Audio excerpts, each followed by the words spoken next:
You are watching the Skeptic's Guide to the Universe, your escape to reality. Hi. Hi. Is that you, Jay? I'm here. What's up? Good evening. Oh, hey, Steve. Bob has a warning up. Does anybody out there have coulrophobia? Did I say that right? Fear of what? What is that? Fear of Whoa. grass? Clownophobia. Oh, clownophobia? Clownophobia. I mean, of course fear there's of gonna evil be clowns. people with coulrophobia. Of course, there's no way we're gonna have hundreds of people and not have a decent percentage have extreme fear of clowns. But this is, as my name says, this is cool. This is a coulrophobia exposure therapy. oh, Is that what you call it, Bob? Yeah, it works.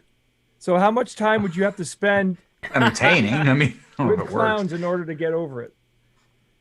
25 years. All right, so now that we take the warning away and show everybody. Episode. Okay. Is Bob's volume low to everybody or just me? Yeah, Bob. To me. Turn up. Turn up for Bob. Bob, turn yourself up there, Bob has brother. microphobia. So do I turn up the gain, the level, or Yes. The the level Yes, will be that's fine. right. or the Wow. mix? Yes. Level. Yeah. Whatever makes you louder. You guys are the experts, so I just want to know which All button, right. which dial. So Send in the clowns. Good stuff. I hate to All even right. talk about this because I hate to speculate medically Well, on the oh, gosh. intertubes. Let's do it for But crying out I loud. know, but I noticed something today, and I thought we'd chat about it. Okay.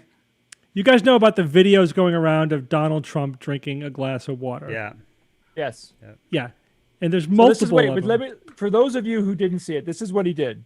He took a glass of water, and then he went and used his Yeah. other hand. Well, there's to- a few different videos. In one of them, he goes like this. He goes, and like he aborts, and then he goes with the two hands. But another time he's just two fisting it, and there's a third time where he like is helping it with his other hand. I try not to make too much of things like that because if you're on camera that often, weird things are going to happen.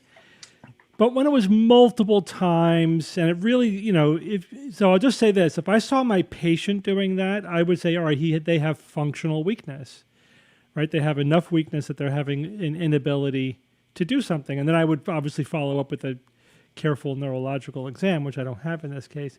Yep. But then, at his Tulsa rally, he now famously drunk a glass of water with one hand and then threw the glass to the side as if he had just bench pressed 200 pounds. So this is what I noticed today, And again, in and of itself, in isolation, no biggie. But Yep. this is what he's doing. He's drinking the water. I don't know if you could see what he's doing. See you. He's drinking the water like this. He has his pinky under the glass. Mm-hmm. Right? So now if you have grip weakness, you can't grip the glass like this. So he puts his finger under there to support the weight with his finger. Right? Yeah.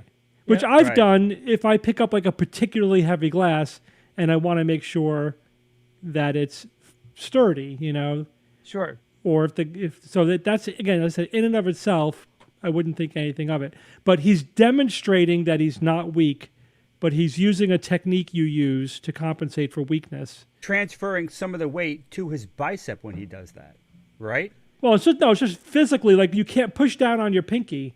It's Why? Why? Because your bicep is holding Yeah, your arm yeah. up.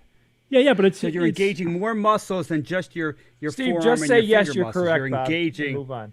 But that's not the point. It's a distraction. The bicep is lifting the same amount of weight either way. It's taking the weight from the grip to the pinky, so Yeah. just like Yeah. the joint of the pinky, so that it's less heavy. Yeah. And maybe again, somebody who's not weak might do that subconsciously anyway. But the bottom line is, he didn't really prove he didn't have weak grip strength with that demonstration because he was cheating with his pinky. Right. Yeah. So if that was his goal, he didn't accomplish that goal. Well, he did to Wow. people who wouldn't notice little details like that. Yeah. And there's always, plausible deniability on everything. That way, I gotta say this. Dustin said he doesn't have a grip on anything. That's funny. Wow. And the thing is, even if he did have weak grip strength, then 95% it's probably carpal tunnel syndrome or something like that. Yep. It's been big deal. Big deal. You got carpal. Jay I has know, carpal I know, tunnel it is a big deal. syndrome. The thing is, though, by hiding it, Yes. that leaves open speculation that it's something more serious, especially in the context of him stumbling and also like his late night Walter Reed hospital visit that he had a completely lame excuse for. Oh, I just decided to move up my annual physical in the middle of the night. Well, when you're in your 70s, I mean, come on, things start to go wrong. They just Well, do. yeah, you and I know that, Evan. I mean, but he apparently just has to, especially since he's been ridiculing so many of his rivals for minor things like that. He can't admit that he himself has carpal tunnel syndrome or whatever. No, he it can is. never. He would never want to appear weak or admit weakness. Yeah. But of course, it could be a stroke. Who the hell knows? He by hiding the details, we could only speculate. Look, it's the problem here is we have a country divided in the United States down a ridiculous political line. And we're looking at Trump in a lot of different ways. One way we're looking at him is as a leader. Another way we as skeptics look at him is the fact that he's an anti-intellectual and anti-science. But when you look at Donald Trump, the human being, I agree with Bob and Evan. And who cares if he's got hand weakness? I don't care. No, it means nothing. Except it means nothing. It's What just bothers an example me of though him is making an issue out of it, of nothing. Right. Just because, I don't know, his narcissism. I don't know. Detracts from more important things. Yeah. That's when what we I say. when we say carpal tunnel is not a big deal, what I to clarify, because someone commented about it, I'm not saying that it isn't painful. I have carpal tunnel. I had to get shots in my wrists. It's horrific if you have a really bad version of carpal tunnel. It's debilitating. You can't sleep. Yeah, but the point is, it's not an indication of a more serious disease or neurological condition. It's a thing unto itself that's physical. It's physical wear and tear on the nerve. And he could say it's a golfing injury. He could say he's spending too much time on the computer, whatever. It's nothing. Everyone has a little bit of carpal tunnel syndrome when you get old enough. I mean, it's just the aging of your nerves at the joints, basically. But we were just. What can I do to prevent it? Is there exercises or stretching? No, there's no exercise for it. It's Probably nerves exacerbated. want to be left alone. There's nothing you could do to a nerve to make it happy except just utterly leave it alone. So it's They've got a it's two nerve. things. It's avoiding activity, which causes symptoms, right? It's a simple, Like even though the that sounds Bad like a joke. posture at the computer kind of thing. Yeah, putting pressure on it the wrong way, Yeah. sleeping on it the wrong way. Too much autoerotica. Yeah, My and then doctor said- then the second thing is really the position, usually during sleep. And so, Ooh, good but there, point. there could be an underlying, like you could have underlying arthritis or edema or something that is driving it. But most of the time, it's just the way you're sleeping or the way you're using it during the day. And you could, by adjusting those things or wearing wrist braces to protect your wrist, you can allow the nerve to heal, and the nerves will heal on their own. That's the good news.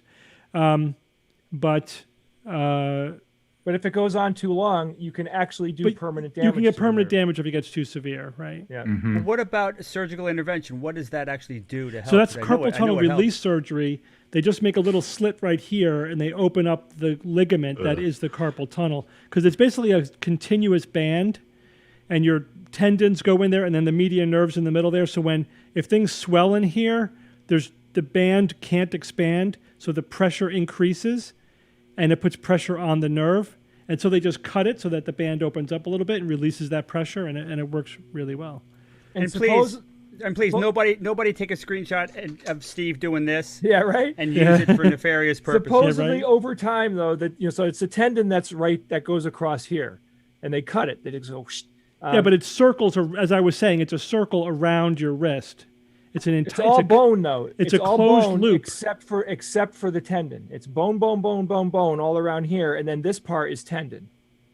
And they cut that tendon, but the doctor said that the tendon could slowly heal back to one big tendon. Sure.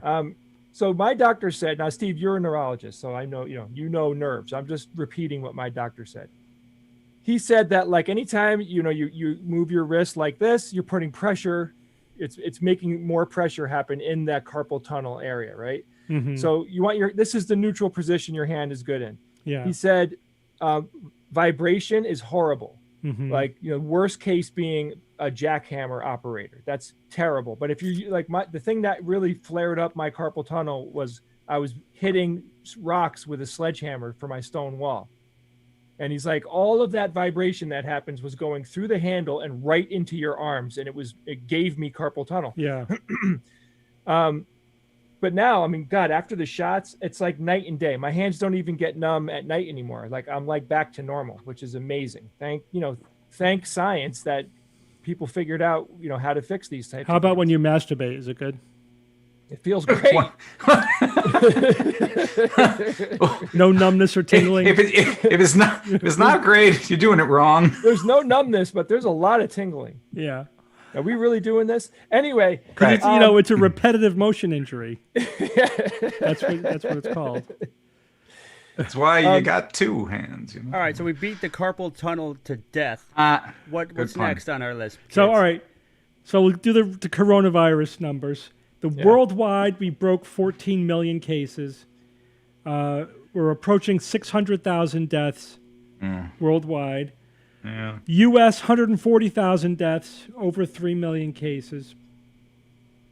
So U.S. had I think just yesterday, had its highest number of single-day cases, 75,000 in a single day. Yep. So as a country, we are at our peak. We're still peaking. We're still going up. We're still breaking records with daily cases. I heard a stat, Steve, real quick. I heard a stat that the United States has 4% of the world's population, but 25% of the cases. Yeah, That that sound says a about lot. right? I mean, that also, stat alone is if you remove, egregious. again, we say this, if you remove New York, Massachusetts, Connecticut, New Jersey from the numbers, the death rate, it sort of peaked early and then went down, but for the rest of the country, it's now going up. So the deaths are now increasing in the other 46 states, other than the states that got hurt early and are over it and frankly did a good job of shutting down. I read something like if you count Florida as its own country. Yeah. like the third or fourth. Yeah, it's like the fourth in number of deaths per country. That's how bad Florida is peaking right now. No, are you sure deaths or not just cases? I think I do a lot of reading in the middle of the night, so I'll admit that I'm not remembering. But Florida is bad. That's what I'm saying. It's really So bad. we should say that Kara is in Scotland. Yeah, Scotland. Yeah. She's just getting off the plane, so she wasn't able to join us this week. She should be able to, she'll be there for weeks, but she should be able to join us for everything going forward. As long as she has access to the intertubes, then we should be good. Yep. So somebody asked, why is the United States, doing so badly when it comes to this? And I will answer it. One, we have virtually no leadership at the top that is handling the virus. The federal government isn't really doing anything effective at all. If anything, they're spreading misinformation. They're saying things like, we shouldn't let the CDC or science information get in the way of us opening the schools up. Yeah. Right? Okay, so we're going to listen to politicians. And what let the they pesky think we should science do. get in the way. Yeah. The other Wow, problem man. is that, 30-40% of the U.S. population is not following protocol. They're not wearing masks. They're not isolating. And they're not only doing that. There's a smaller percentage that are over the top not doing it. Deliberately, aggressively not doing it, and making ridiculous claims and excuses of why they have the right to, and don't you dare tell me to put a mask on. I literally had somebody that I've been friends with for, since I was in my early 20s, we're going back 30 years, unfriend me today because I commented on a post that he put up about wearing a mask and how you really don't have to wear one. And I just came back very politely with what the current science is, and he unfriended me. And I messaged him and I said, hey, I noticed that you unfriended me. What happened? And, to summarize, his response was, yeah, we disagree, and I just don't want to deal with anybody disagreeing with me. And, we really, we haven't seen each other in a long time. So basically, have a good life. Wow. Yeah. Jeez, that's cold. I know. It was Gosh, cold. that's cold. I got upset. I talked to my wife about it, and she's like, you really care? I'm like, well, this isn't one of my close friends, but I, as usual, was super polite on the internet, just offering some information. And this guy, when I read his response, it was like, leave me alone. I want to remain in my bubble. Yeah, that's what he was Basically. saying. Yeah. Jay, text me his name so I could unfriend him in solidarity with you. Yeah. It's whatever. These are the bumps that we're going to have to take when we're dealing with this. But we have people who are aggressively anti-intellectual, anti-science in this country. And that's it. That's what we deal with over here. We are, the United States has become the battleground of pseudoscience and ridiculous thinking. Yeah, absolutely. I do have to wonder, to what extent it will change when Trump is no longer in office.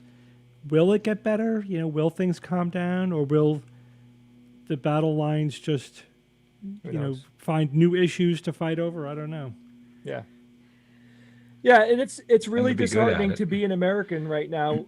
For me, I'm not talking for every American. It's disheartening for me as an American to have spent the last 30 years of my life being a skeptical activist, to have been online since you can be online being an activist, dedicating my entire free time and my career towards being a skeptical activist, science communicator, and to see how we have fallen so many rungs in so many ways when it comes to the United States and its treatment of science and experts. Mm-hmm. It's embarrassing. It's utterly embarrassing what we have going on here. It's like, I love my country.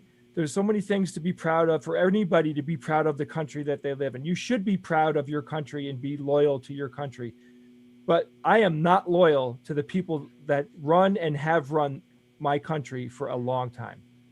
They're just not doing a good job. And the fact that we were able to elect a baboon like Trump into office, it's embarrassing. It is really it's shameful at this point. Mm-hmm. Do you want me to keep going, or should I stop? Yeah, you Because- probably You should stop. We have a Yeah. guest in the wings who's interested in talking about carpal tunnel and Paul perhaps McCartney and masturbation. Wings is here? Who is it? You said the Here Wings. we go. Let's see who it is. They're joining. Oh, my And friend. Whoa! moment George. now. Who's that? George. No, it's like Beetlejuice. As soon as Jay talks about masturbation, I show up. George. Awesome. We needed a little more Yeah. cool. I know, Puts the George, beat in Beetlejuice. I was just about to do a dive into hating on Trump, and I just don't want to do it right now. We need to talk about something else. Oh, what else is there? You. We is want to there talk any- about you. No, I don't. Yeah, hate on me. Why don't you do that? Why don't you guys all gang up? George, what's Channel- up with the beard? George. I mean, come on. Let's channel all the hate that we have and all the And those confusion and all glasses, the my angst. goodness. and There all- is not everything. enough Mortimer on your podcast. There, I've said it. All right, damn it. More Mortimer. Yes, More please. Mortimer. Okay, what's Bob got going on today? Oh Yeah, man, Bob, talk to us. Clowns, Roberto, bro. Look at that. I love it. Oh my gosh, Clowns. you are Here's so what- creepy. So here's one of my favorites. Yeah, and the So this clowns is- are creepy too. Oh, yeah, the clowns This are. is Sweet Sid. This is Sweet course Sid. it He's is. he's a creepy bottlehead, but he seems nice. Look, he's got candy in his Oh, hand. I want He's some. offering candy. But what you don't know, when you look behind Sid, he's got a knife course he behind his does. back. So what you got to do is take the candy real fast before he could, Where does one get that, Bob? Where do you? Is that like clownnightmare.net? Where do you Dude. get there? He's so That's old, right. I don't even remember where I got him from. Here's That is another right. one. These two guys are really awesome, but they do something. What It's a is bad he touch, doing? man.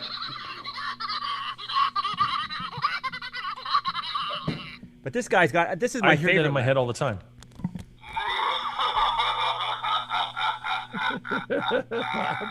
Who? Hey, all right. Here's a question. Who does he sound like? That laugh reminds me of somebody from a movie, bad guy from a movie. Who do you think? Go ahead. Listen to him again. It's more Mm-hmm. towards the end. Steve, I think you might get this.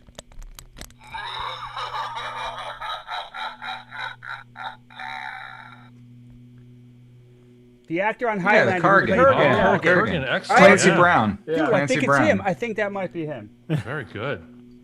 He's awesome. So- I love Clancy Well, Brown. Bob, you know This he is a my vo- clown accent. Bob, This he is how I is a sound if I'm voiceover a actor. clown. Oh, awesome! I love the guy. He might have made the laugh for that. You never know. You know what I mean?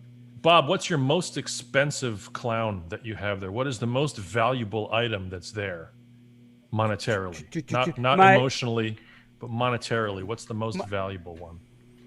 If you had to guess. This guy here is probably the most valuable, just pure like what I spent. He was like geez, I don't remember. Is there an actual head inside of that? 60? I haven't looked too Okay. close, but I don't think so. He was like 60 or 70. My favorite though, my most expensive, is a life-size clown that looks very much like this guy, but Yeah, life-size. what happened to him? That's rotten cotton. fucking Life-size. life-size. What happened to him? Yeah, rotten cotton. He's in storage. He's in external storage out off-site. So Okay. that's otherwise he'd be right here. He would be right here. He's the one with human eyes that looks like a human is inside looking at you. It's Took some really human eyes scary. and stuffed them in a dog. Take me out of Good. storage, Bob. Take me out of storage, please. I can't stand being alone in this storage place. So this is one of my favorite masks. George, you sound like the clown from the Island of Misfit Toys. Totally. Yeah. That's So what I look- was Yeah. just trying to Oh, remember. Charlie in the Box. Nobody Look at wants this. a Charlie Nobody in the wants box. a Charlie in the box. This is the I wanna be a three-headed dentist. mask. I built a Wow. body for him. I built a body and put this mask on, and the body spun around so you could see all his faces. But Neat. the problem is this is like 16 years old. It's so hard, you can't wear it anymore. So it's now just a prop, and it's very fragile because latex does not. It has a lifetime. Yeah, it to dries out and then it gets brittle. That's That's like from unfortunate. a cut scene in The Thing or something. That looks like that should have been in a Oh, deleted, yeah. deleted Some- extra scene from The thing at the circus. Yeah. The Thing at the circus. You gotta Circus be effing thing. kidding me. Oh, All right, okay, let's great move scene. on. Let's move on Wait, to. I'm not ready to move on. Jay, Well- you know what I saw last night? Yeah? Saw a little bit Killer Clowns from Outer Space. Oh, I remember that movie. That was horrible. That movie really It sucked. was horrible, except for the 4 minutes, I think, where those creepy clowns do their thing and like kill people. 4 minutes. Those clowns were made by a master. I think his name was Chiodo. You could buy the masks. Those clowns are among my favorites. So I love the scenes with just them, but all the humans talking between those scenes, it's really not worth it. But it's a goofy, fun movie. All that That's called dialogue. budgetary restrictions on special effects. You get 4 minutes of movie time, and that's about it. What are you guys binging now? Anything interesting? I've jumped Nexus. into a new show called Marcella, or I guess it's old, but season 1 is old. It's on Netflix. It's a BBC serial killer thing, a detective woman. Her name is Marcella, but it's kind of a cool take because you don't know how involved she may or may not be in the crimes. Mm-hmm. It's kind of a neat take. So she's sort of almost investigating herself in a weird way. Yep. I just finished season 1. It was very weird and different and cool. That does sound really cool. Yeah. So my family and I just finished binging season 1 of the Umbrella Academy. How was that? Excellent. Highly We're recommend. excellent. Excellent. You're using the Umbrella E word on Academy. that? Yes. All right. And because the season 2 drops on July 31st. Somebody said they were watching the Warrior Nun. We just started the Warrior Nun because we heard good things about it. And it's Yeah, interesting. what's that about? What's the? I mean, apart from a Yeah, warrior, the obvious. nun. Is it historical? No, like it's modern current? Is day. It's modern day if angels and demons were real, and the Catholic Church had actual they're knowledge real. and power. They don't. Wow. So it's like Ohio. Yeah, Basically. and So can the Vatican dispatch angels and demons to do stuff? Is that what you're talking about? so the warrior nun is a nun who The other has way an around. angel's halo, which makes her powerful, Hello. and she has Whoa. to fight off the demons. Right. So tell me, what can she do with it? Well, we're just getting started. I don't want to give it all away. But also this is cool. They have like a sword and a shield made out of divinium. The video. That could be a break. It's the rarest element in the universe. That was funny. So, and then hijinks ensues. It's Hijinks. But it's- oh my god. it's the first 2 episodes were entertaining. I don't know how long it's going to sustain me. That's Netflix, right? I think Yeah. so. Yeah. Yeah. Another thing on Netflix, I finally started watching Altered Carbon season 2, and it's wonderful. Yeah. Bob, I'm one loving it. question. I'm Don't loving it. spoil. If it's a Yeah. spoiler, don't answer. But the actor that starred in it, the first season, is he still playing that character, or is another person playing the character? It's a different sleeve, baby. Different sleeve. Oh, very interesting. It's another Okay. actor. That's Yeah. how it works. See, so if you haven't seen it, Altered Carbon has this. How would you describe it? A conceit, or the premise is that in a few hundred years in the future, they discovered this very special type of metal on another planet that can be used to house basically your entire brain. That they will put into a body in the neck, at the top of the spine. And that's you. And then if you want, you could change your body, or sleeve as they call it, and you could swap bodies and just go into another body. Because you And are if the your body stack. gets destroyed. Yeah. Your body You is are just the a stack. sleeve. That stack is you you, are the and- stack. Yeah. Yep. Right. And it's really good for cyberpunk. The ideas, the technology, even the acting's pretty decent. And so there's some AIs. It's just I'm loving it. If you like that stuff, definitely check it out. I'm a huge Good fan stuff. of Cyberpunk. I can't wait for else? the video game to come out.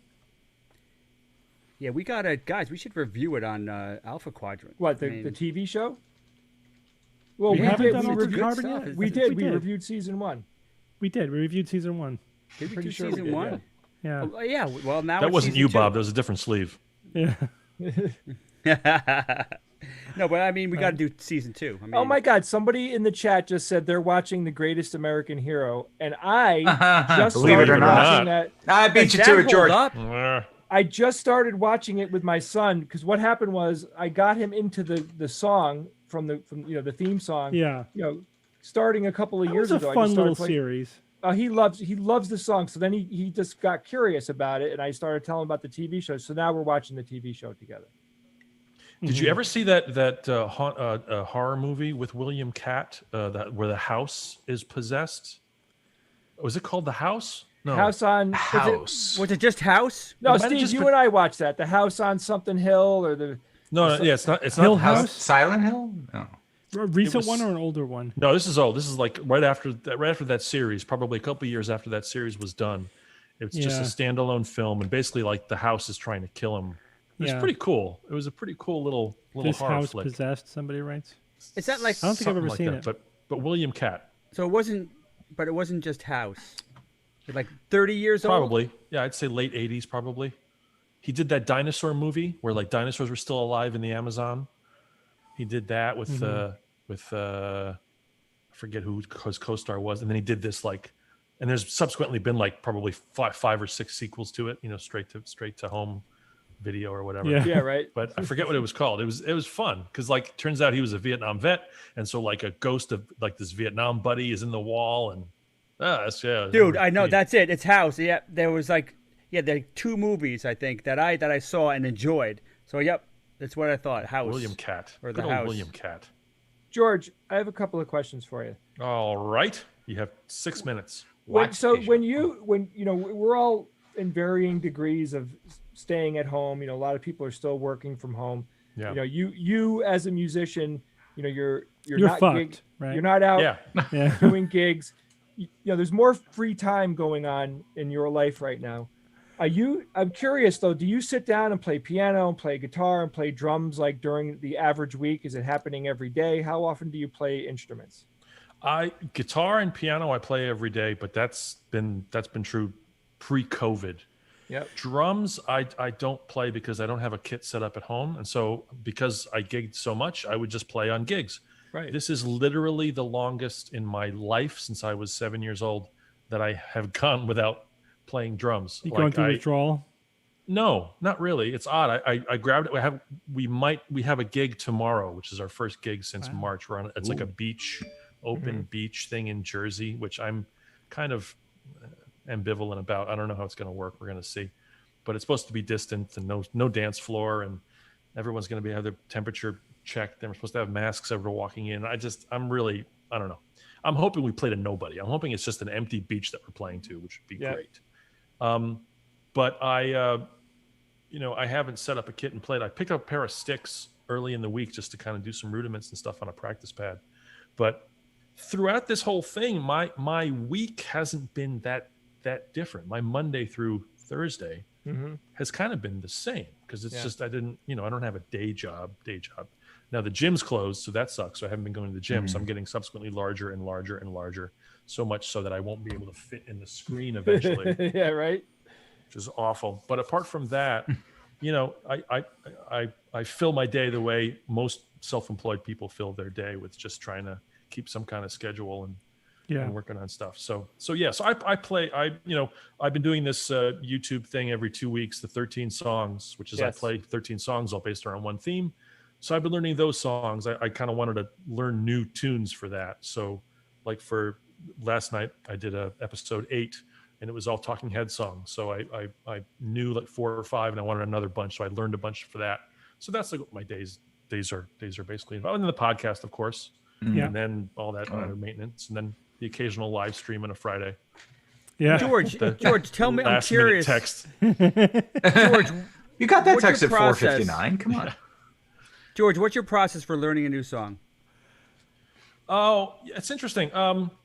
You sort of depends what you're doing. Like if I'm going to do a guitar song or something, if I don't know it at all, you have to get it into your brain first. And I like to start usually with, I'll print out the lyrics. I'll find lyrics online and I'll get the lyrics kind of happening. And so right away, your brain starts making melodic connections to the lyrics in a visual medium, which just for me, as I get older, it's more necessary. I can't just flat remember stuff anymore. Like I can't listen to something and remember it the way I could when I was 20.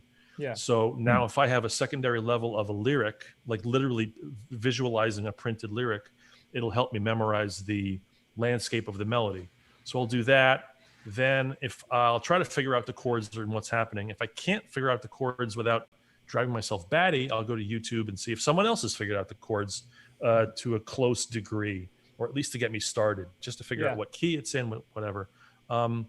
Then you sort of take that and take the bits that you think are working, and then you just sort of get it into your, I'll add the chords to the lyric chart, and then just start playing it again and again. I'll play along with it a couple times and then just see what sections are troublesome. Like maybe I try to figure out, oh, you know what? I can't get my starting pitch on this section of the song. I keep missing this note. What do I need to do to train myself to, like I was doing a song yesterday called Cool Water, which is by Talking Heads, which is a song I knew because I grew up with it, but I didn't know it. I didn't know the chords. I didn't know whatever. And there's an English horn solo that happens in the middle of the tune. And I wanted to just sort of sing that English horn solo, and I couldn't get the starting note. I kept missing the starting note. So I had to kind of figure out a way stepwise where my last note was ending and what the next note was going to be and what the relationship was. And after a bunch of work, I managed to do okay. So it's that kind of a thing. It's sort of this like, it's like building a brick wall on some level. You know, you want those, like, you want that first layer to be sort of as straight and as good as it can be. And then everything just builds on top of it. So do you ever transpose to get into your range? Sometimes, yeah, depending on what it is. Like, I'm kind of one that I think it depends on the song, but there are certain genre songs that you have to kind of do in the original keys. You know, certain, like if you're going to do a Queen song, you know, like a Queen song that's lowered, or some kind of like a Led Zeppelin tune, or songs that are inherently kind of screamers. Mm-hmm. If you lower it, unless you're going for a very different vibe, which could be a cool thing, I'm kind of one that you kind of have to keep stuff close to the keys that they were in, or try to, or else just sing something different. But then there are certain tunes that are more generalized. So like when you transpose them, like standards, like, you know, it doesn't matter what key you sing New York. It doesn't matter what, you know, Fly Me to the Moon. It doesn't really matter what key you sing that in, because it's been done so many times, and just get it to sit in your voice in a good place. But if you're going to do We Are the Champions, it's got to be anthemic, and it's got to be close to that original key. Otherwise you're removing the characteristic of that song. So it's a hit and miss sometimes. Last night David Byrne has a ridiculously high voice, and his range is huge. That's the thing. He can sing very low notes, and he has these very high screaming nerd notes that he hits with his very particular voice. So it was a challenge last night. I did transpose one or two things down, just because to maintain for an hour and a half at that kind of screaming level for me is a challenge. But you do, it's interesting how you do find certain aspects of a song can change depending on where it is, especially if it's significantly lower. If you go down the octave, let's say, which is a full 8 steps lower than what the original may be, it really can change it. It can sometimes bring out a different character of the song, which is kind of fun. You know, if you take a screaming tune and you slow it down and do it down the octave, it can get creepy. It can get sentimental. It can change the character of it. So if that's your goal, that can be really cool. But yeah, I'm a bit of a stickler though. Like if you're going to be singing rock tunes, or you're going to be singing, like to sing Yes songs lowered, it's like, or Rush songs lowered, it's like, it doesn't sound right. Guys, before I forget, I don't know if you could see this. What is this a picture of? You guys see that? Oh, let me July... focus in on that. Oh, yes, that is our comet. Path of the comet, Where we're from hopefully our vantage point here in Connecticut. It's a naked eye visible comet in the northern hemisphere, until July 23rd. So right now we got 6 days. It's right, as you can see, it's right below the Big Dipper. You see where that patch of sky is clear at my house, so I'm so excited. I'm so excited. Going to go out there tonight with my telescope and take a look at it. Yeah. What time does it show up, Steve? As soon as right after sunset. Okay. Yeah. God, I have to drive. I'm so surrounded by woods. I mean, I'm not sure I'd be able to see it unless I. Can you ever see the Big Dipper? Do you normally see the Big Dipper? That's the question. If you could see the Big Dipper, you could probably see it. Yeah, I have. So maybe. There you go. There's your marker. It's not so as bad good as pair of binoculars will do. I have my sky binoculars. That's great. Binoculars. Especially after the major disappointment. Looking at Jupiter and the 4 moons last night, or a couple nights ago. Yeah, it was at opposition. My friend in Texas said she could see the moon. Oh, it was absolutely. It was clear as night. I guess really. Okay. I guess at opposition, you could do that. It's awesome. Mm-hmm. It's so good to see every night. Any time I can go out there and look at Jupiter, I do. We've said this before. Like it's too bad that there just isn't more stuff happening in the night sky. You know what I mean? More activity would be so awesome. There's plenty. It all depends on the power of your telescope and where you are on the planet. Yeah. That's true. Oh man, we were reminiscing about New Zealand again and our trip, and when we took the special trip out to the dark skies and Just to get saw the the dark saw sky. the- This is our my third trip to the gosh. southern hemisphere, and the first time we had an actual dark sky southern hemisphere experience where we could see the Magellanic Clouds Oh, and the Magellanic Clouds and Sirius. It was awesome. it was breathtaking. To see It was. Yeah. constellations that we had never seen before, and it's really an interesting night sky. Oh, it's a and fantastic it night actually, sky. It made me appreciate what we see a little bit less. But Because, I like, think, oh, I think got the some cool experience shit would be the down same there. if you lived in the southern hemisphere and visited the northern hemisphere. Our sky is just as amazing as the southern hemisphere, just that we're used to it. It's awesome, of course, but I We got a think lot going on. it's just a little bit more dramatic down But- there. I finally saw the Big Dipper. It was amazing. I couldn't believe it. My whole life, I wanted to see the Big Dipper, and they have a Little Dipper as well. And the North Star, I couldn't believe it. It was much better than the boring Sirius. Who cares? Yeah. More So- serious. The thing is, like the first two times I went to the southern hemisphere, I assumed I'd be able to see the sky. You know what I Yes. mean? Like, oh, I can't wait to see the southern Like sky. just look up and there it is. Nah, that's your problem, Steve. I know, and it never happened. And I'm like, why did it No, never I- happen? Was I just too preoccupied? Did we have just bad weather? Yeah. It's combination. The thing I is, think the it was- third time, I was like, I am not leaving the fucking southern hemisphere without a good view of the southern sky, nighttime No. sky. One night, please. But the thing is, we had to make a trip out from the city. Yeah. You cannot see it We because drove an of hour outside of the city to see it. the light pollution is so bad. It's so Yeah, bad. but what city? Yeah, but what city where were we when we went? We went to a dedicated night viewing. Yeah, Tekapo. we went the- to the a city- telescope. The city, Yeah. right? And then we went up the mountain. The whole city is optimized for. Was a to cloudy, minimize rainy light night, pollution. So though. we thought this is Overcast. it. This was it. Then at 1 to 3 in the morning. Yeah, it's cloudy, which is typical Bob Luck when you're trying to see something cool in Yeah. the sky. It's going to be cloudy Way and to go, rainy. Bob. So, Yeah. Bob but, curse. yeah, it's all my fault. But they did a little demo of like, what can you see in the southern night sky? And I actually learned some stuff that I yeah. had forgotten. Like, and it made me even more interested, and it made me enjoy the following night when we went out and looked up again in another city. It made me enjoy it even more. So I'm glad That's we like did years it. ago. I went to the Grand Canyon. I was at a percussion convention in Phoenix, and the guy I was with, Steve, my good friend, the two of us were there, and it was this 4-day getaway, and you get to play on all this awesome gear and get to see all these great performances. And we realized we were like 5 hours or 4 hours away from the Grand Canyon, so we wanted to do a day trip. So we got the bus special thing, and we did the thing, and we get in the morning and we wake up at 4 in the morning to get on the bus. We get on the bus, we drive the whole thing. We go all the way to the Grand Canyon. It's this beautiful day. We're just driving out, and as we're getting further away from Phoenix, it starts getting cloudy and more cloudy and more cloudy. And by the time we got to the Grand Canyon, it basically was like this. It just like that's what we could see, and it was fogged over, fog. and that's what it looked. So like we were standing on the rim, and there's a fence.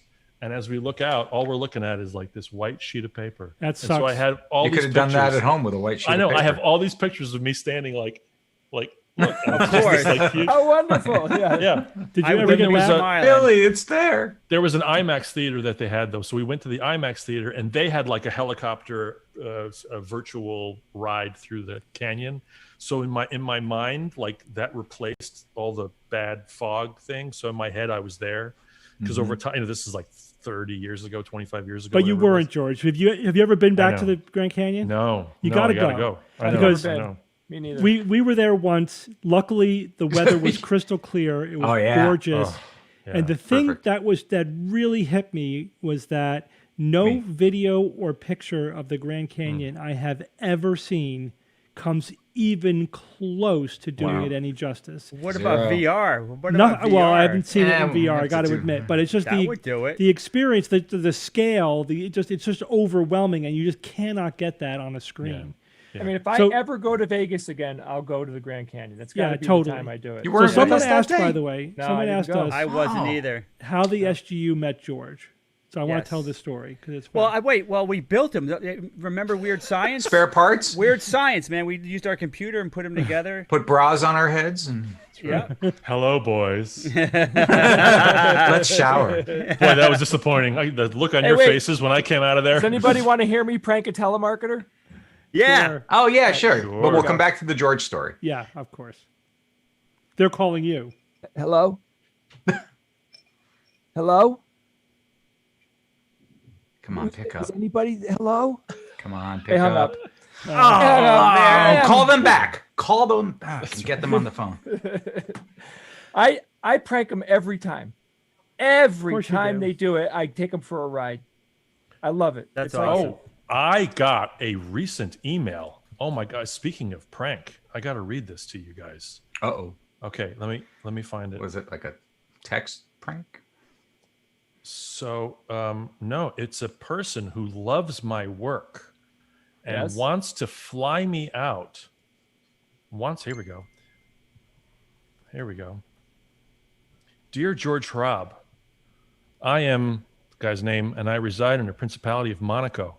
I've taken the privilege to write to you today because my fiance is a huge admirer of your work. The reason I am writing is because I would like to surprise her at our wedding, which is coming up on the 29th of August. Your presence will mean the world to her. I assume you are engaged in your busy schedule. However, your 20-minute cameo will be a splendid surprise. Hence, permit me to expend hospitality by offering you a token for your preparation.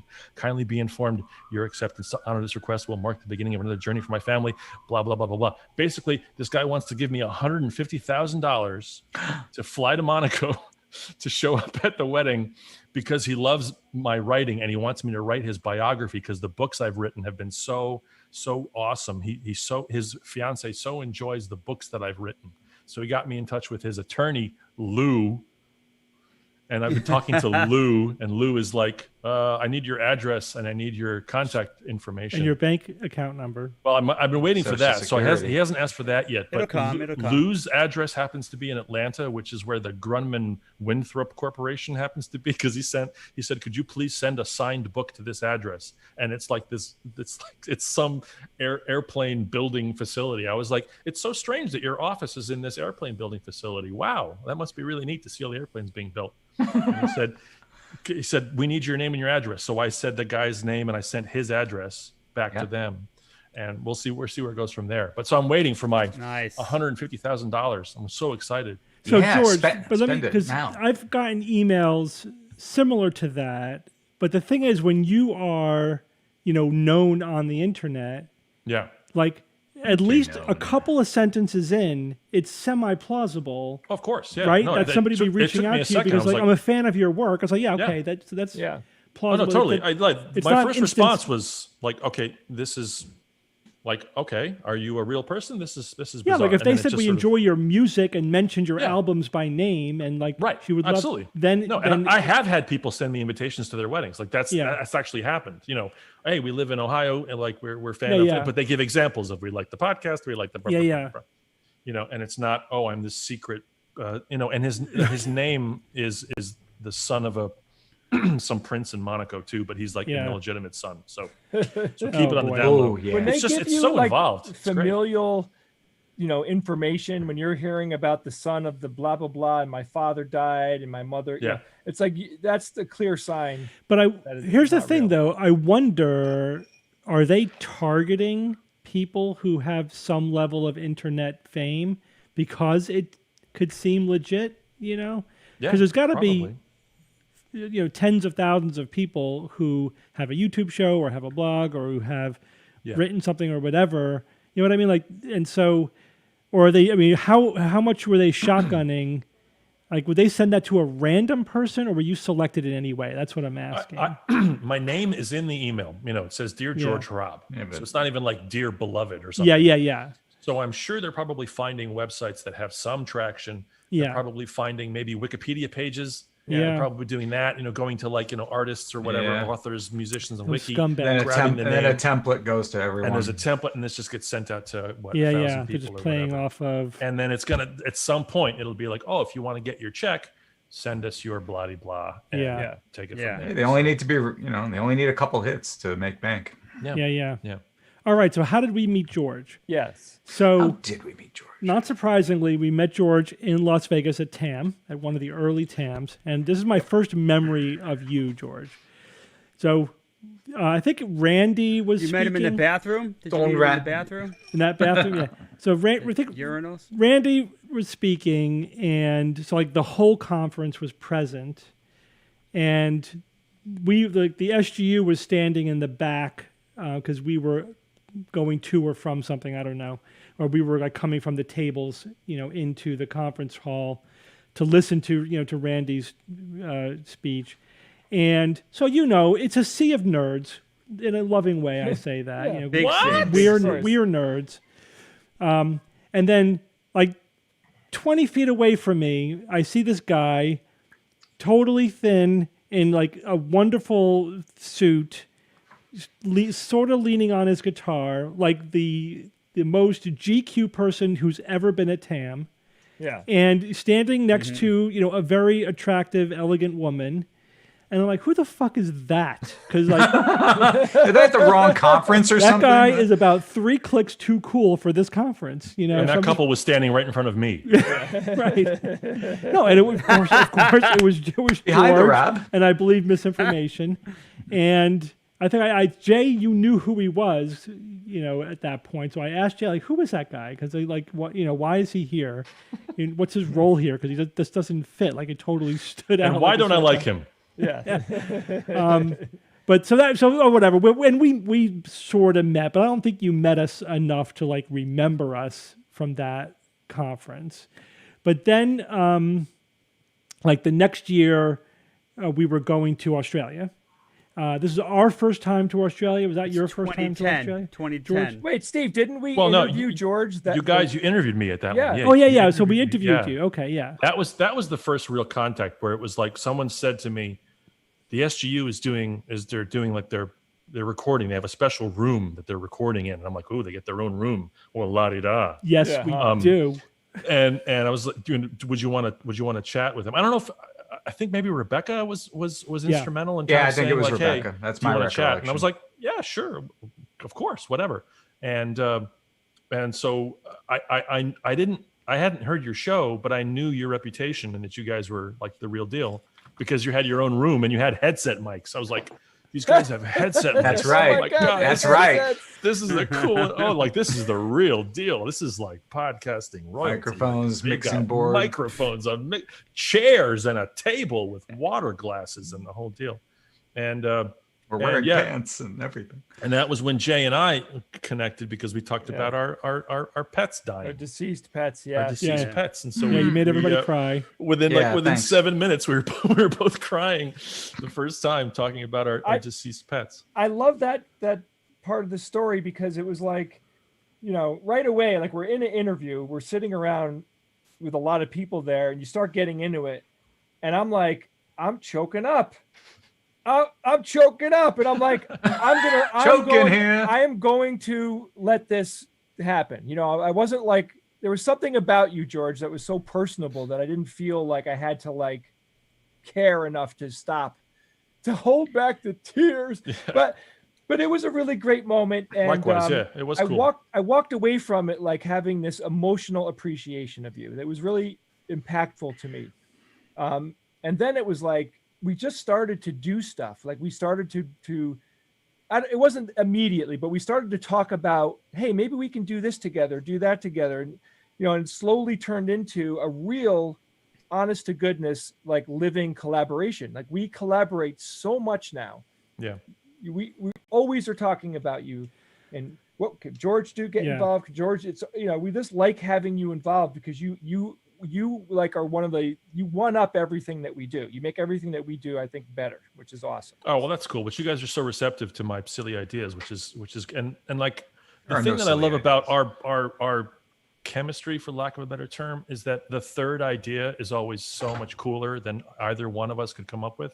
So you know, one of you guys will have an idea and it's like, oh, that's pretty cool. And then I'll be like, well, what about if we do this? And then from those two ideas, we get the third idea, which we never would have come up with individually. Individually, yeah, I And totally that agree. third idea is always like, oh, that's great, or let alone the fourth or fifth idea Yeah. that may happen from this kind of joining. And you guys are so sort of open to it or whatever. That weekend, that first TAM weekend, that was I still remember that as was being kind of magical in a way, surreal. yeah. It was magical because at Magic. the end of that weekend too, I had met Randy, obviously. I had talked to Adam Savage. I had talked to what's his name? Charles Darwin's great grandson was there because he had written a book and he was a screenwriter. I went on after Penn and Teller because they had a thing, and I did like a 15-minute slot after them, which I have a recording of, and I killed. I rarely kill that well. And it was at the time, TAM was like 1,200 people and the hall was full. That's right. And so there's you hear the guy recording me. At one point, he's like, "Who is this guy?" And they're just like, the people are laughing. And then I got to meet you guys, which then led to, Australia was the time that we really, I think. Oh yeah, that's when when we really bonded. That's when we really bonded because we course. had I mean, to. we were friends up to that point, but we Yeah. were, I think, a little bit more distant friends. Meaning that you live in Pennsylvania, Yeah. we live in Connecticut, and we meet at the conferences. And Jay usually is more in touch with people over he'll just call people on the phone. But You guys did a thing at that. I think it was at TAM Australia. You presented at one point your holiday snaps from the trip in, and you had photoshopped larger and larger spiders and all over yourselves, but you played it so straight, and I had never really sort of seen you guys live like that, and I remember thinking at the time oh, this is great. There's a lot more going on here than just the sort of skepticism thing. Yeah, I remember that. And then then we had a couple of serious pictures, and then we had a picture with literally a giant spider climbing over the mountains in the background. Yeah. No, it was great. The slow amp up was great because it was just there was one that was kind of realistic, and then it got sort of crazy, and then just Godzilla territory. That was a good show. That you played it so straight, and I thought, this is gonna be. That was a fun trip. But on that trip, though, something happened that was really a relationship building. Yeah, we thing. totally leveled up our relationship in that. No, trip. something specific happened. So. I think I know what you're gonna say. So we're in in this particular venue. We were in this. It was kind of like a gymnasium in a way. You know what I mean? Remember, it had a stage, the permanent wooden stage that kind of looks like it. Anyway, we're in there, and that's where we could set up our tables, and if we were selling anything or whatever. So George was right next to us. George is to my right with his table. He's selling CDs, and he's got his stuff, and I'm there with my wife, and we're selling T-shirts and whatnot. And this fantastically drunk guy comes up with his son and just got profoundly crude to me and my wife, insinuating that because we look like each other, we're brother and sister. So therefore we're having an incestuous relationship. And I was so uncharacteristically flummoxed because his son was there. If it was just the guy, I would have told him to fuck off 15 ways. But because his 12-year-old, 13-year-old son was there, I was frozen. And George just comes right over, gets right in the guy's face and goes, "You need to walk away right now. These guys are standing here look, this is not cool. You need to just walk away." And George very forcefully pushed this guy away from me and Courtney, who were just, we were just what do we do? And I turned. George has the heckler skills. He took George, that feat. George knows how to deal with people. The band so MC crap, yeah. Oh my God. I remember me and Courtney both turned to George and we're just we love you. We're oh my God. It was New so bestie. Awesome. Yeah. Guys, look what I found. Oh, God, George, finish. No, I thought Jay was going to mention the restaurant that tried to rip us off. I thought that was another bonding moment. That was amazing. That was amazing. Do you remember that? So yes. It was just not everybody, just a bunch of us had gone out to this restaurant. Yeah, I wasn't there because I wasn't invited, Steve. but I'm not bitter at all. Yeah, He barely remembers it. Yeah. It was past 6 o'clock, so after your bedtime. Yeah, But it was. We decided to go out and found this nice little place, and they knew we were tourists, so they just decided to charge us for bottles of wine that we didn't have. Yeah. An extra $100 or some crazy thing. Oh my gosh. And we kind of caught it. Initially we're sort of looking, and so I forget who caught the number. We're It was Joe. It was Joe. Oh, okay. It's like, this is not right. This is not what we're supposed to do. So, and there was much back and forth and kind of whatever, but we ended up sort of fixing it. And as we went to walk out, because the place had this tile floors, they had these sort of like a ceramic tile floor, and they had these very heavy wooden chairs that as you got up out of your chair, they would go, and it would scrape on the floor. So as we walked out, the 5 or 6 of us, we got up and to walk out, I grabbed 2 of the chairs and just dragged them the whole distance of the front. So it was just this, like a good 90 seconds as we just walked out. It was like, bye. Americans are saying bye. Thanks. We have a picture of me, Rebecca, and George standing ugly outside American. of the restaurant, flipping off the people inside the restaurant. We were really angry, but then the anger flipped into like we were elated. Hilariousness. We got over on that. It's bonding. Is that fun. troops in the foxhole together kind of thing? It's great. Yeah. Guys, look what I found and actually wore yesterday. Oh yeah. Oh boy. This is our Down Under T-shirt. Oh didn't sell that yeah, well. yeah. Can I be honest about that T-shirt? Yeah, no, 10 years is enough know. time, right? That was our failed Worst T-shirt ever. That's the worst SGU T-shirt t-shirt. ever. It fits nicely. So, Sorry if the person who designed it is watching us or Just the was design watching us 10 itself is not seconds bad. ago. It's just not a I T-shirt hate it. design. I hate it. Look at the color. I mean, somebody asked. Yeah, I know. I mean, we've had so many T-shirts come by through the. One of them has to be the worst. That one is definitely, it didn't click. So somebody asked about the extravaganza, like how did it happen? So what happened was, George got. Let's see if Jay gets the story right. Go ahead, Jay. Yeah. George had gotten involved with Nexus. We were asking George to do some performances because me and Brian Wecht had been wanting to infuse Nexus with art, right? We wanted to have an art backbone along with science and critical thinking. We thought that was very important. So George was perfect for this. George is a musician. George is a performer. George can do like creative musical performances that are not just him playing a song. It's, doing demonstrations and doing interesting things. So George gets involved in Nexus, but then we're always like, we want to do something even better for Nexus. We want to do something that's even more fun and entertaining.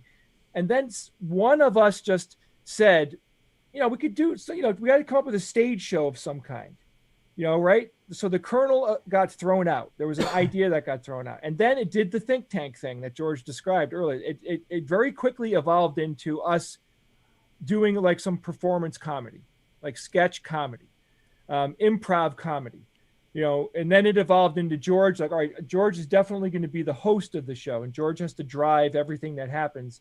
And then we just started to refine the idea. I remember George came up, it's always a big deal when George drives up and we have like an all-day meeting. And we had an all-day meeting and we just came up with a shitload of ideas.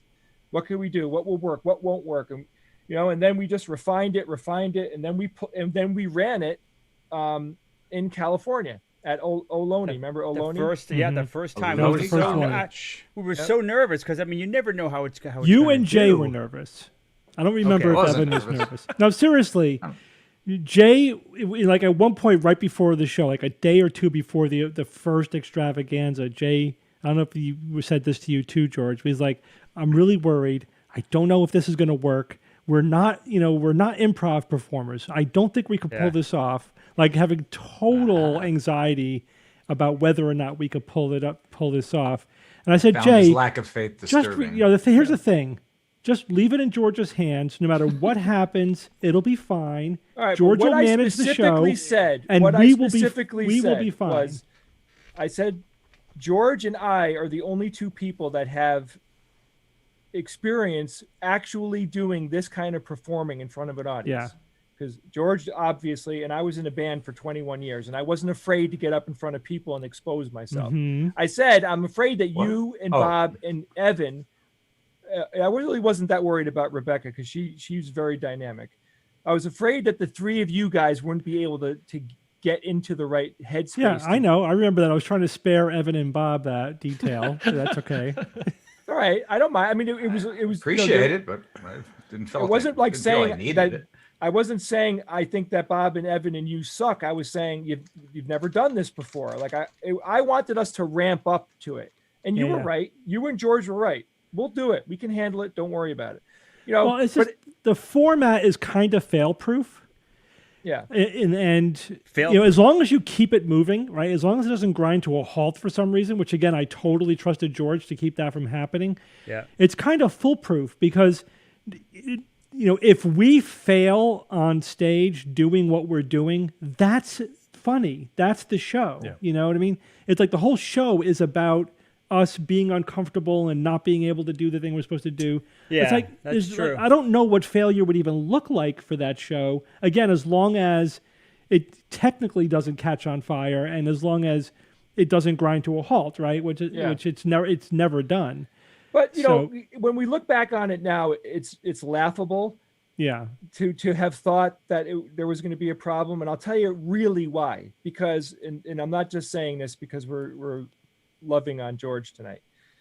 George is so good at emceeing and so good at pacing and reading the crowd and understanding when another beat needs to happen.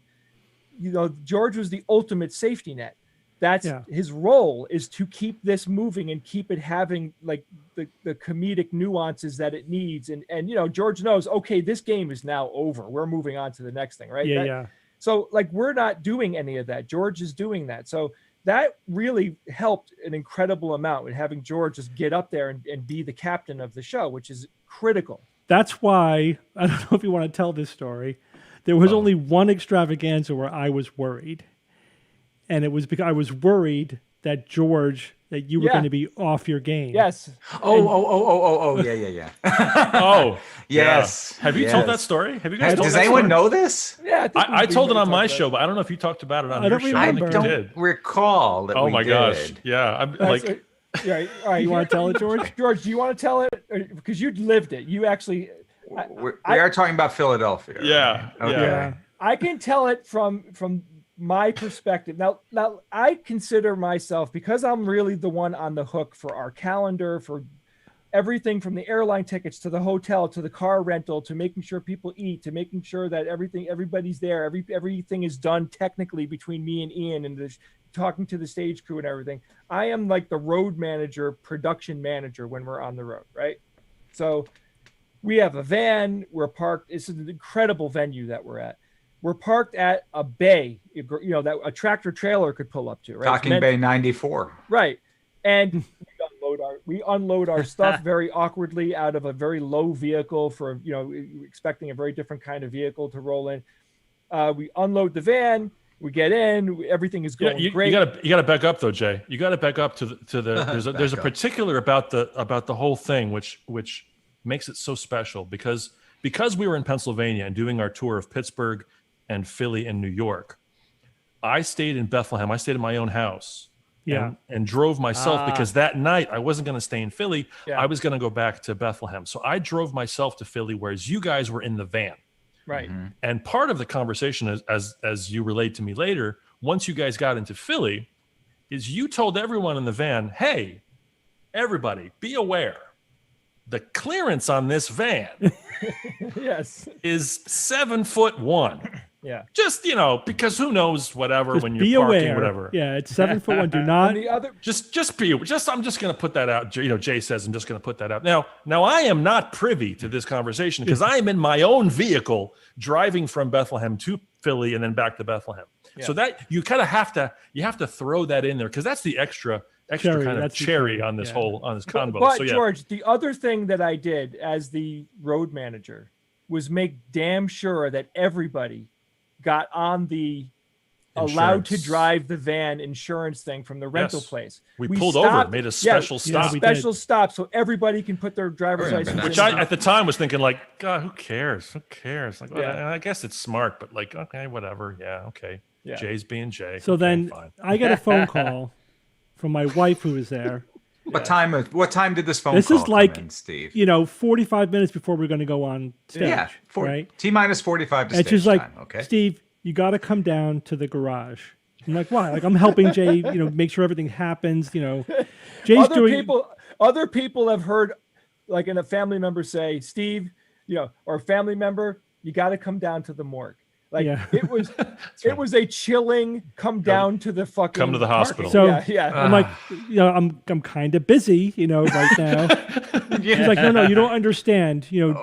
Something happened with George, and you got to come down. It's like, well, what? Yeah. Can he handle it? It's like, Steve, come down to the garage.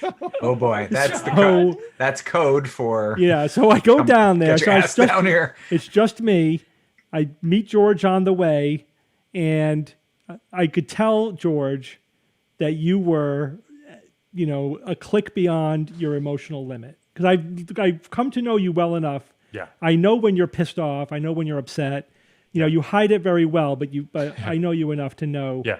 Like Yeah. when a heckler gets under your skin, I know it. Yeah. So I said, all right, George, just go. I will take care of it, because I figured I had to get you out of there. And So we have to explain what happened, though. yeah, I'm So going what- to get there. Oh, yeah. So this is the scene that I'm walking into. So George gotcha. Okay.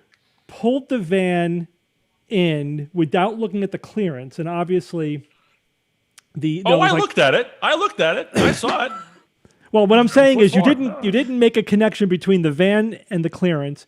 So Yeah. you're just pulling into the because they told us to move the van. I thought it was going to be in the bay the whole night. I'm like, great, we could leave the van right here. So They at some said, point No. they Pull into said the garage. they said Very we said it. detailed instructions. Very detailed. You have to go this. yeah, Here's the they- keypad. Do this whole thing. They Yeah. instructed you to park in the garage, and you didn't come get any of us. You said, "All right, I'll just do it." So you did it by I was yourself. helping. I'm like, guys, I'll do it. I'll So do that it. was your I'll do mistake. it. And then, so the van but there was these pipes hanging down from the ceiling, but there was no clearance bar below the pipes, which I noticed right away. But anyway, so Or at the George entrance. Or at plowed the through entrance. the first pipe and lodged under the second pipe.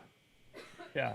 And it turns out these are water pipes for the whole building. The building we're in. And the garage people are standing there like, just shaking their head like this is really, really bad. Yeah. So that's when I told George just to get out of there. And then I get the story from the guy. So all right, here's the thing. That pipe is going to break. And when that pipe breaks, it's going to flood the entire garage. All these cars are going to be underwater. And that means we have to cancel all the shows for the whole building, not just our show, including a symphony with like thousands of orchestra. people. 7,000 seats in the entire building. Yeah. Because we can't flood the garage. We have to get these cars out of here before the garage floods. So I'm like, okay, that's bad. So I'm just troubleshooting with them for like a half an hour, trying to figure out how and they're seeing maybe we could turn the valve off, but then we lose water here and then whatever. Well, a big problem was that there was going to be an alarm system that was going to go off. Yes. It's because when I That talked would, to and the, yeah, if the- they, the if building that was it, manager they were having a conversation. We could shut the water off, but if we do that, it'll trigger the alarm, and that will trigger the evacuation of the building, and that will cancel all the shows. But if we don't turn it off, and that pipe goes, it's going to flood the whole garage. Yes. So I'm just basically listening to them troubleshoot what's going on. I said, I'll do whatever you need me to do here. I don't think I could move that van. There's really nothing we could do. They would say maybe we could take the air Deflate out the of the tires, tires. but that wasn't going to do it. It wasn't even close. So anyway, at some point, I just had to say, all right, guys, we have a show to put on. If you've deciding that you're not going to evacuate the building, we're going to go ahead. We're going to go on. Just do what you got to do. Do what you got to do. And then I left. I left them with the keys, and I just left. And then I get up to the stage area, and George was beside himself. I could tell. Again, somebody looking at you wouldn't know, but especially me knowing you and knowing the context. Yeah. And, so I'm just thinking, I just completely minimize it to George. I don't even remember exactly what I said to you, but I'm like, just say everything's going to be fine. They're taking care of it. Just totally minimize. So I was worried that you were going to be so in your head and upset about this that you was going to throw you off your game for the whole night. And you're the pacing of the show. If you're off, the show is off. Yeah. But it was fine. You ended up, it was, you're a professional. You did Couldn't even great. tell. There was Yeah. Oh, nobody would have ever known that we almost killed the whole evening for thousands of people. Thousands of people. Now, in my defense, now you have to picture this Agreed. garage, which is so you have the structure. It's a beautiful building. It's the Kimmel Center in Yeah, the Philadelphia, Kimmel Center, right? yeah. It's gorgeous. It's a beautiful thing. It's this huge, like, it's one of these indoor-outdoor buildings where, like, you go inside and there's this atrium, and then there's, like, buildings inside the building, and it's just beautiful. And below it is this parking garage. Now, to get to the parking garage, you go down this very steep, grade, which is just totally open air. So there's literally, like, 80 feet of air over your head as it gets sort of into this thinner and thinner area. So as I'm driving this 7'8" clearance into this thing, that I see the sign that says 7'4", and it's not even registering in my mind that this is an issue, because number one, they said go there. Like, I'm thinking they saw the van as we were unloading. Yeah, and they're being very adamant. You gotta park in the garage. It's the diffuse responsibility problem. Yeah, exactly. And at no point they said make sure the clearance. So there's that. Then there's normally at the entrance at one of these garages, there's a crash bar. Yes. That you right by the booth. Obvious. First thing as you enter, it'll hit the thing so that you won't hit any water pipes. Right. 2 chains and a hollow pipe to kind of There's bump you there. to say, hey, warning, you're going to So I noticed that when I was down there. So looking back, though, it seems like there was something there that was removed. There was. Ooh. So because there's different people down there. There was different people down there. So there was like the technical people, there's the garage people, and then there was the Kimmel Center woman who's different than the garage people, right? So to her, I'm like, it's like, yeah, obviously this was our fault, but not for nothing. There's no bar there. And she says there's supposed to be, and you could see fell the mounting down. brackets. Yeah. And they didn't replace it. I was like, that's I'm not trying to get out of our responsibility for this, but seriously. Our MC's an idiot, and it was his fault. No, the first thing you hit is a water pipe. Come on. But Steve, she handled it so professionally. They were all great. They were great. Yeah. They were great. A person was so nice. But I had to point that out. I got into the office alone with her, and I sat. She's like, "Sit down." I sit down, and she's like, "There was no flood, by the way, no flood." So and when she told me, "Let me tell you what can happen here," it was very much like, this entire building could be evacuated. It's, this is a huge deal. Like, she's giving me the straight dope because she knew that I was like the guy that was, first contact. I was the manager. Could have cost millions. She says it to me. I went to Steve and I said, "This is really fucking bad," and then we said to each other, George. Steve, I remember correctly. You said we absolutely cannot tell George any of this. I'm glad you didn't. I was despondent. I mean, I apologize to that woman. She was so nice about it. I just kept saying, like, to anybody I would see in the hallway, just like, "Do you work here? I'm sorry. Do you work here? I'm so sorry." Yeah, it was. So anyway, the show went off without a hitch. George did great. We all like just turned it into a joke very quick. I told George, this is the one thing I kept telling you, George. We'll be laughing about this on a live stream. This is going to be such an awesome story.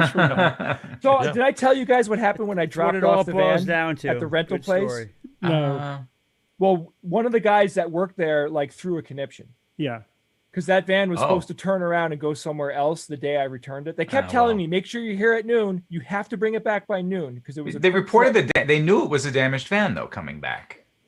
I know, but that we called up.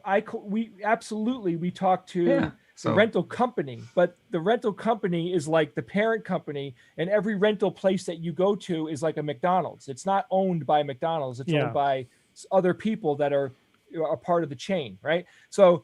When I brought it there, they didn't know. And this one guy that worked failed there to tell him. Threw an absolute shit fit. It was like, like when people get so mad, they're hopefully not at ground. You. Hopefully at whomever. Of course at me. They were pissed off at me because ridiculous. I was the guy dropping it off. Ridiculous.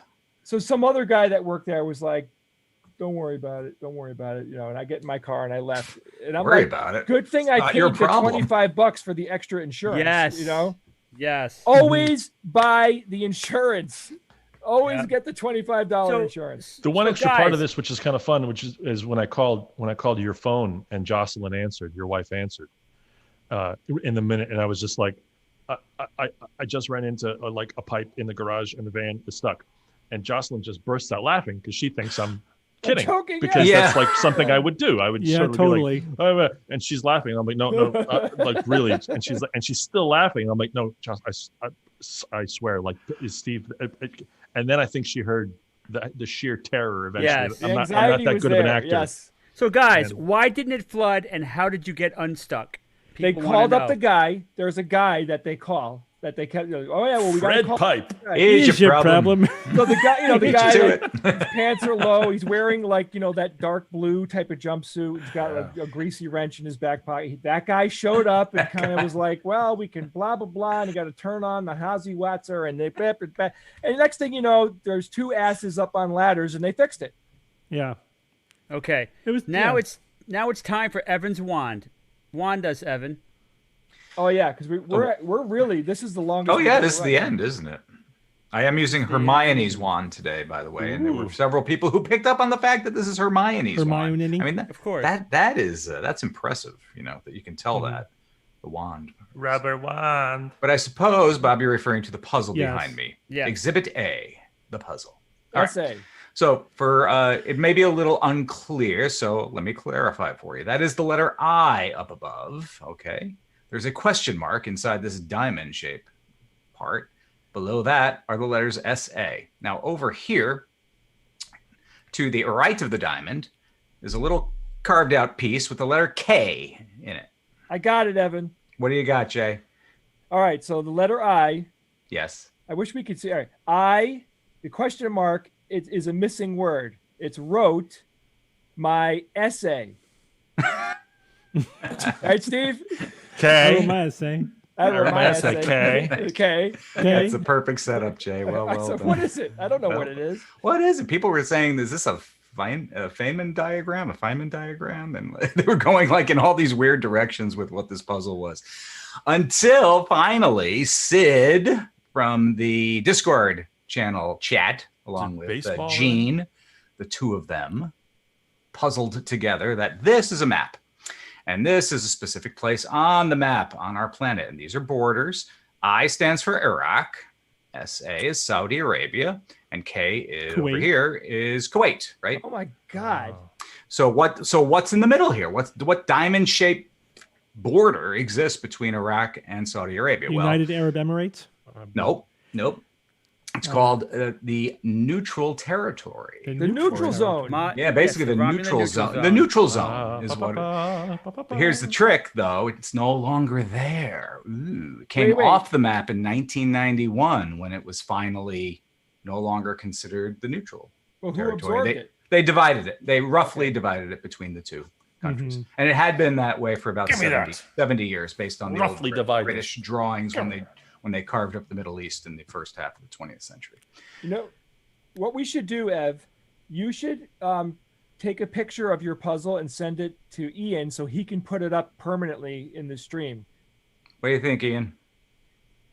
Sure. All I heard was Half a syllable there, sure. The penguin has taken over Ian's feed. all right, guys, it's 6:27. We are formally out of time because people have other commitments. So I want to talk about one thing real quick. Of course, I'm going to talk about Nexus because our MC for Nexus is with us this year. We have an amazing conference, a virtual live streaming conference, July 31st, August 1st. On July 31st, starting at 8 p.m. Eastern Standard Time or Eastern Daylight Time, we have a live game show with Bill Nye, Leanne Lord, and Andrea Jones-Roy. And Sweet.